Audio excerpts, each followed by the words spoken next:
შეიძლება მართლაც ევროპაც გავაოცო ისეთი დემოკრატია შექმნა საქართველოში. Დამი კონკრეტულად ჩემი გამონათქვამი, ან ჩემი პარტიის წევრების გამონათქვამი, რომ ჩვენ დავპირდით და ვერ ვაკეთებთ. მე ვპირდებით, რომ ჩვენი ქვეყანა თავს დაახსნებს გაჭირვებას. მე ვპირდებით, რომ ჩვენ შევამცირებთ გაუმართლებლად მაღალ კომუნალურ გადასახადებს. პენსია არანაკლები იქნება, ვიდრე საარსებო მინიმუმია. ხალხი გაკვეთრებული არ აქვს რეალური შემოსავალი და შესაბამისად გადასახადები ძალიან ძიმედ ვირთად აწევს დღეს მოსახლეობას. ის რომ ელექტროენერგია დღეს ევროპული საშუალო ფასია და ის რომ სხვა გადასახადების თუ გნებავთ გაზის გადასახადიც ევროპულს უთანაბრდება ლამის, ეს არის აბსოლუტური აბსურდი. ესეთი დონის გადასახადები რაც საქართველოში არსებობს, ხვალიდანვე შეიძლება ამის განახევრება. რა თქმა უნდა, სოციალური გადასახადები აუცილებლად შემცირდება ჩვენი მოსვლიდან. ჩვენ დავადგენთ საარსებო მინიმუმის ახალ რეალურ ზღვარს. ცხადია ეს ზღვარი აღარ იქნება დამამცირებელი. პენსია არ იქნება იმაზე ნაკლები, ვიდრე რეალური საარსებო მინიმუმია.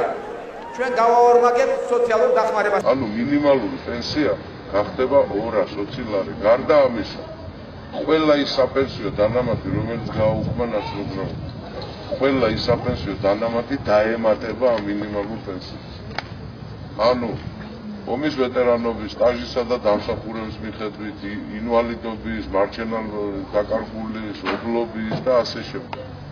ყველა ეს პენსია დაახლოებით 250-დან 300 ლარი გახდება პენსია. წლის ბოლომდე მე ვფიქრობ, რომ 60-ის ნაცვლად 100 მეტი საწარმო, ახალი საწარმოს დაფინანსება მოხერხდება. სოლარიუმის ურეკელებს არ გესწავლებათ. თუ გახსოვთ, ურეკში უკვე შენდებოდა სოლარიუმი და ვერ მივიდა ის დასასრულს რამდენადაც როდესაც საქართველო გამოეყოდა იმ პროცესებში, ვის გახსოვს? აბა თუ გახსოვს, სოლარიუმის მშენებლობა უკვე მიდიოდა ურეკში. ეს არ არის ახალი. იქედან მახსოვდა, მე ჩემს ეზოშიც მაქვს აშენებული. თუ ავაშენებთ და ავაშენებთ აუცილებლად სასტუმროებს და ყველა სასტუმროს უნდა ქონდეს სოლარიუმი, ეს მოგცემს საშუალებას, რომ მთელი წლის განმავლობაში ეყოლება ტურისტები ასეთ უნიკალურ ქვიშას, რომელიც არის ურეკის პლაჟებზე. მთელი წელი შეიძლება იყოს ეს დატვირთული.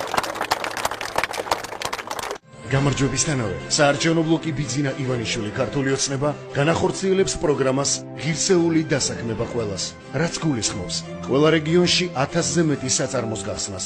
მშენებლობა საქართველოში გაცილებით უფრო მასშტაბური გახდება და გაცილებით მეტი ადამიანი დასაქმდება. მაგრამ ეს არ იქნება ისეთი სამუშაო ადგილები, რომლებიც არჩევნების წინ იქმნება და არჩევნების დამთავრებისთანავე უქმდება. ეს იქნება ისეთი მშენებლობა, რომელსაც ყველა ნორმისა და სტანდარტის შესაბამისად კვალიფიციური სპეციალისტები დაგეგმავენ, სადაც დაცული იქნება როგორც მშენებლობის, ისე მშენებლობაზე მომუშავე ყველა ადამიანის საფრთხეობა. აი ახლა ბიძინა ივანიშვილი ჩადებს მილიარდ სოფლის მეურნეობის აღორძინებაში. თითო სოფელს საქართველოში ერგება 5 მილიონი. იქნება ნულოვანი კრედიტები, მრავალწლიანი. თქვენ და ყველას ექნება საშუალება იაფი, ხელმისაწვდომი და ხანგრძლივი ფულის 10 წელი და 10-დან 20 წლამდე არანაკლები 10 წლისა საშუალება იქნება ფულის და ეს იქნება უმეტესწილად უფასო და სადაც იქნება პროცენტი იქნება 1, 2 და მაქსიმუმ 3% იქნება გადასახადი მაქსიმუმ და უმეტესი წილი იქნება ეს იქნება უფასო ფული. ქუთაისში დავაფუძნეთ საუნივერსიტეტო ქალაქს. აღჭურვილს ულტრათანამედროვე ტექნოლოგიებითა და ინფრასტრუქტურით, რომელსაც ისეთი მნიშვნელობა ექნება საქართველოსთვის, როგორც გელათის აკადემიას ჰქონდა დავით აღმაშენებლის დროს. რუსთავის შესაძლოა გახდეს პროფესიული განათლების ცენტრი, სადაც ახალგაზრდები არა მარტო თეორიულ ცოდნას მიიღებენ, არამედ შესაბამის პრაქტიკასაც გაივლიან სხვადასხვა ტიპის საწარმოებში.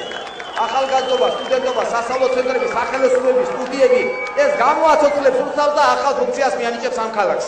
მე ძალიან დიდი დრო დავხარჯე ამასთან დაკავშირებით და ვაგრძელებთ კვლევას, რომ როგორმე მოვახერხოთ და ეს დიდი პრობლემა ნაწილობრივ მაინც შევუმსუბუქოთ მოსახლეობას და მე მგონი რომ რაღაცას აუცილებლად მივახცევთ. აჭარიდან ვიწყებთ. აჭარაში უახლოეს ერთ კვირაში ალბათ დავასრულებთ მაგ პრობლემას და შემდგომ შესაძლებელი იქნება ეს თელ საქართველოს გავავრცელოთ. მე მახსოვს კოალიციის ერთ-ერთ საბჭოზე უეცად გავაკეთე განცხადება და უეცად მოუყევი როგორ მაქვს დათვლილი უკვე რამდენი ფული ჭირდება და რა არის საჭირო იმისთვის რომ თქვენ სახლებში დაბრუნდეთ. ამისთვის საჭირო იქნება დაანგარიშებული მაქვს არანაკლები 4-ისა და არაუმეტეს 6 მილიარდი დოლარისა და ამის შესაძლებლობა არსებობს. ჩვენი პირადი თუ გარედან დახმარებაც იოლი იქნება. ძალიან ბევრი სახლი იქნება ასაშენებელი და რეალურად უნდა აშენდეს არანაკლები 100,000-ზე მეტი სახლისა. საშუალო ევროპული ტიპის წელიწადი მოვანდობეთ ელიტური ჯიშის კარტოფილის წესი რომ გამოგვიყვანა და გაისისთვის იმდენი გვაქვს რომ მთელ საქართველოს ეყოფა და დაურიგებთ უფასოდ. ქართულ ოცნებას დაგეგმილი აქვს აღორძინოს ქართული სოფელი და ამისათვის შექმნას 1 მილიარდიანი ფონდი. ვინაიდან კრიზისი არ არის გეგმა, კრიზისიდან გამოსასვლელი არ გვჭირდება. პრობლემები არის გაცვლით კურსთან დაკავშირებით და ვფიქრობ რომ დროებითი. მეორე წელიწადი იქნება უკვე საგრძნობლად უკეთესი. მესამე იქნება ის რომ მოსახლეობის დიდი ნაწილი ამას უკვე საკუთარ ჯიბესა და საკუთარ ოჯახებზე იგრძნობენ. იმაზე მეც ვაკეთებთ, აი ეს პრეტენზია მაქვს. რაც დავბედით, იმაზე მეც ვაკეთებთ და იმაზე მოკლე დროში. შეიძლება მართლაც ევროპაც გავაოცო ისეთი დემოკრატია შექმნა საქართველოში. ჩემი გჯერა?